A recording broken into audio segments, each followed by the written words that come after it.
Hello అండి, welcome back to Venus kitchen. Idli పిండితోటి ఎప్పుడు ఇడ్లీలే కాకుండా కొంచెం డిఫరెంట్గా స్టఫింగ్ పెట్టుకుని ఇలా చిన్న చిన్న రొట్టెలను ఎలా ప్రిపేర్ చేసుకోవచ్చో ఈరోజు వీడియోలో చూద్దామండి. ఇడ్లీ పిండి ప్రిపేర్ చేయడం అందరికీ తెలిసిందే కాబట్టి చిన్న చిన్న టిప్స్ తోటి చాలా సింపుల్గా ఇడ్లీ పిండి ఎలా ప్రిపేర్ చేసుకోవాలో మీకు చూపిస్తాను. ఇడ్లీ పిండి ప్రిపేర్ చేసుకోవడం కోసం మినపప్పు నానబెట్టుకునేటప్పుడు ఒక గ్లాస్ మినపప్పుకి 2 టేబుల్ స్పూన్ల సగ్గుబియ్యాన్ని వేసుకున్నట్లయితే ఇడ్లీలు మెత్తగా రావడమే కాకుండా తెల్లగా కూడా ఉంటాయి. మినపప్పును ఎక్కువసేపు కాకుండా 3 లేదా 4 గంటల పాటు నానబెట్టుకుంటే సరిపోతుంది. పప్పు రుబ్బుకోవడానికి ఒక గంట ముందు ఇడ్లీ రవ్వను కూడా నానబెట్టుకోవాలి. ఇడ్లీ రవ్వ మీరు తీసుకునే క్వాలిటీని బట్టి, అంటే రవ్వ బాగా ఫైన్గా ఉన్నట్లయితే ఒక గ్లాస్ మినపప్పుకి 3 గ్లాసుల రవ్వను తీసుకోవచ్చు. రవ్వ బాగా రవ్వగా మరీ మెత్తగా లేకుండా ఉంటే ఒక గ్లాస్కి 2 గ్లాసుల చొప్పున తీసుకోండి. ఈ రవ్వను కూడా కనీసం 4-5 సార్లైనా క్లీన్ చేసుకుని తీసుకోవాలి. ఈ రవ్వను కూడా ఒక గంట పాటు నానబెట్టుకోవాలి. 3 లేదా 4 గంటల్లో పప్పు సగ్గుబియ్యం రెండూ కూడా చక్కగా నానిపోతాయి. ఇప్పుడు ఈ నానబెట్టుకున్న నీళ్ళను పూర్తిగా సెపరేట్ చేసుకోవాలండి. ఈ నీళ్ళతో పాటు పప్పును రుబ్బినట్లయితే పిండి చాలా తొందరగా పులిసిపోతుంది. పప్పును రుబ్బుకునేటప్పుడు చల్లటి నీళ్ళను ఉపయోగించండి. అలాగే పిండి కరెక్ట్గా ఫెర్మెంట్ చేసుకున్నట్లయితే మిక్సీలో రుబ్బిన పిండితో కూడా చక్కగా ఇడ్లీలు వస్తాయి. ఒక గంట పాటు నానబెట్టుకున్న తర్వాత రవ్వ కూడా చక్కగా నానిపోతుంది. ఇప్పుడు ఈ రవ్వ నుండి వాటర్ మొత్తాన్ని సెపరేట్ చేసుకుని పెట్టుకోండి. పప్పును పూర్తిగా రుబ్బుకున్న తర్వాత వాటర్ని సెపరేట్ చేసి పెట్టుకున్న రవ్వను వేసుకుని అంతా బాగా కలిసేటట్లుగా కలుపుకోవాలి. పూర్తిగా కలుపుకున్న తర్వాత ఈ పిండిని మరొక బాక్స్లోకి తీసుకుని 5 లేదా 6 గంటల పాటు ఫెర్మెంట్ చేసుకోవాలి. ఈ పిండిని ఓవర్ నైట్ ఫెర్మెంట్ చేసుకున్నా కూడా పర్వాలేదు. అలా ఫెర్మెంట్ చేసుకుంటే ఇడ్లీలు చక్కగా రావడమే కాదు, ఆరోగ్యానికి కూడా చాలా మంచిది. పిండిని ఫెర్మెంట్ చేసుకున్న తర్వాత మీకు ఇక్కడ చూపిస్తున్నాను చూడండి.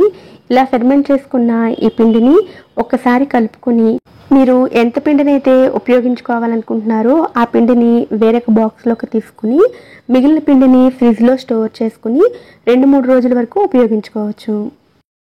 ఇప్పుడు పక్కకు తీసుకున్న పిండిలోకి రుచికి సరిపడ ఉప్పు, కొద్దిగా నీళ్లు వేసుకుని కన్సిస్టెన్సీని అడ్జస్ట్ చేసుకోవాలి. పిండి మరీ గట్టిగా కాకుండా ఇలా కొంచెం పల్చగా చేసుకోవాలి. ఈ పిండితోనే మనం ఇడ్లీలు, మినప రొట్టెలు, అలాగే ఇడ్లీ పిండి పునుగులు, రకరకాల టిఫిన్స్ ప్రిపేర్ చేస్తూ ఉంటాం కదా. అయితే ఈ వీడియోలో నేను కొద్దిగా స్టఫింగ్ని ప్రిపేర్ చేసి మినప రొట్టెలా ప్రిపేర్ చేస్తున్నానండి. ఇదే పిండితో ఇదే పద్ధతిలో మీరు వాసన పోల్లా వేసుకోవచ్చు. లేదంటే ఇడ్లీ పిండినే కొద్దిగా స్టఫింగ్ చేసుకుని చిన్న చిన్న బౌల్స్లో కూడా వేసుకోవచ్చు. స్టఫింగ్ ప్రిపేర్ చేసుకోవడానికి 3 బంగాళదుంపలను కుక్కర్లో ఉడికించుకుని బంగాళదుంపల పైన ఉండే పొట్టును తీసేసుకుని ఒక 1/2 టీ స్పూన్ వరకు సాల్ట్ని వేసుకుని ఇలా మెత్తగా చేసుకుని ఉంచుకోవాలి. ఇప్పుడు స్టఫింగ్ని ప్రిపేర్ చేసుకుందామండి. అందుకోసం స్టవ్ మీద ప్యాన్ పెట్టుకుని 2 టేబుల్ స్పూన్ల ఆయిల్ని వేసుకోవాలి. నూనె వేడైన తర్వాత 1 టీ స్పూన్ ఆవాలు, 1/2 టీ స్పూన్ జీలకర్ర వేసుకుని ఇవి చిటపట్లాడేంత వరకు ఫ్రై చేసుకోవాలి. ఆవాలు జీలకర్ర ఫ్రై అయిన తర్వాత ఇందులోకి 1/2 టీ స్పూన్ వరకు ఇంగువ, 1/2 టీ స్పూన్ పసుపు వేసుకోవాలి. అలాగే సన్నగా తరిగిన పచ్చిమిర్చిని 2-3 వరకు తీసుకోండి. అలాగే ఒక రెమ్మ కరివేపాకును కూడా వేసుకుని వీటన్నిటిని బాగా కలుపుకుని తర్వాత ఇందులోకి ముందుగా ఉప్పు కలిపి ఉంచుకున్న బంగాళదుంప ముద్దను వేసుకోవాలి. ఇప్పుడు ఈ ముద్ద అంతటిని కూడా బాగా కలిసేటట్లుగా కలుపుకోవాలి.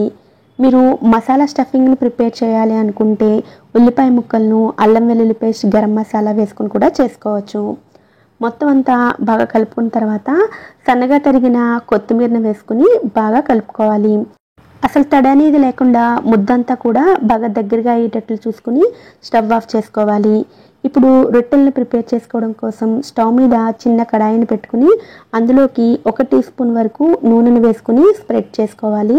తర్వాత ముందుగా రెడీ చేసుకున్న ఇడ్లీ పిండిని ఒక గరిటె వేసుకుని మొత్తం స్ప్రెడ్ చేసుకున్న తర్వాత ప్రిపేర్ చేసుకున్న స్టఫింగ్ని కూడా వేసుకోవాలి. తర్వాత పై భాగంలో మళ్ళీ ఇడ్లీ పిండిని వేసుకుని స్టఫింగ్ మొత్తం కవర్ అయ్యేటట్లుగా స్ప్రెడ్ చేసుకోవాలి. ఒక 1/2 టీ స్పూన్ వరకు ఆయిల్ని అంచుల నుంచి వేసుకుని మూత పెట్టుకుని లో ఫ్లేమ్లో ఒకవైపు గోల్డెన్ కలర్ వచ్చేంత వరకు ఫ్రై చేసుకోవాలి.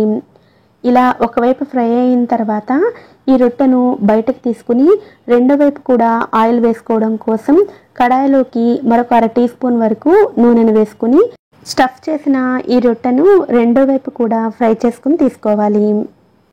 రెండో వైపు ఫ్రై చేసుకునేటప్పుడు మూత పెట్టకండి, ఆవిరి నీళ్ళు పడి పైభాగంలో మెత్తగా అయిపోతుంది. రెండో వైపు కూడా ఫ్రై అయిన తర్వాత కడాయిలోంచి బయటకు తీసుకోవాలి. ఇదే విధంగా మిగిలిన వాటిని కూడా ప్రిపేర్ చేసుకోవాలి.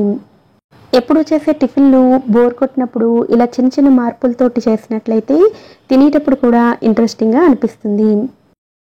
ఇదే పద్ధతిలో చిన్న చిన్న బౌల్స్లో ఇడ్లీ పిండిని స్టఫింగ్ని ఉంచుకుని స్టఫ్డ్ ఇడ్లీని కూడా ప్రిపేర్ చేసుకోవచ్చు. ఈసారి స్టఫింగ్ని ప్రిపేర్ చేసి ఇలా డిఫరెంట్గా మీరు కూడా తప్పకుండా ట్రై చేయండి. ఈ వీడియో కనుక మీకు నచ్చినట్లయితే వీడియోని లైక్ చేసి ఛానల్ని కూడా సబ్స్క్రైబ్ చేసుకోండి. నోటిఫికేషన్స్ మిస్ అవ్వకుండా ఉండడం కోసం పక్కనే ఉండే బెల్ ఐకాన్ని కూడా యాక్టివేట్ చేసుకోండి. Thanks for watching.